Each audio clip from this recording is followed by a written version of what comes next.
في الخطوة الأولى نروحو ديريكت لجوجل، نكتب في جوجل، نكتب جيميني، ندخل على أول موقع،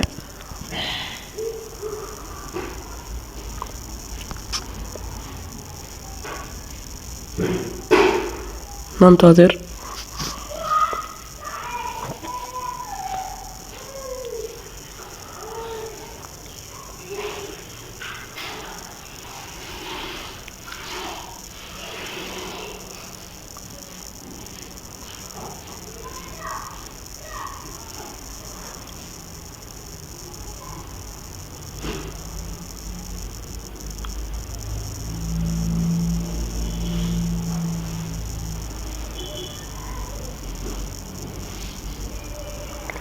ننتظر حتى تظهر لنا علامة الزائد.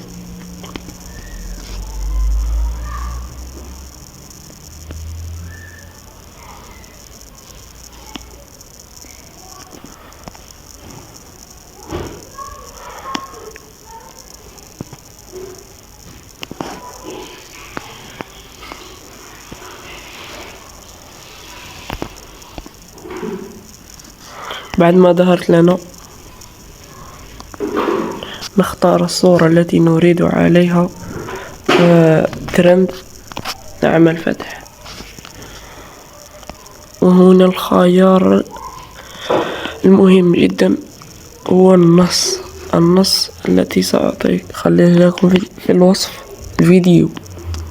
ثم نرسل وننتظر لكي يحول لنا الصورة إلى ثلاثي الأبعاد 3D.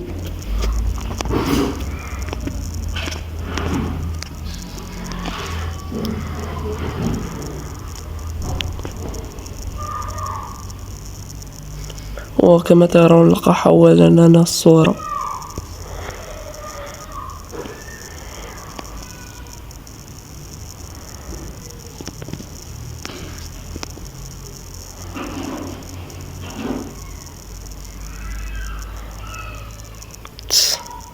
كما ترى لقد حول لنا الصورة، لكن هذا ليس وجهي،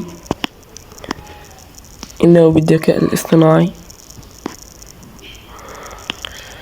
وهذا ما فعلت، لكن لاحظت في الآونة الأخيرة أن عدد المشاهدين الذين يشاهدون الفيديو لا يشتركون، يستفيدون ويذهبون.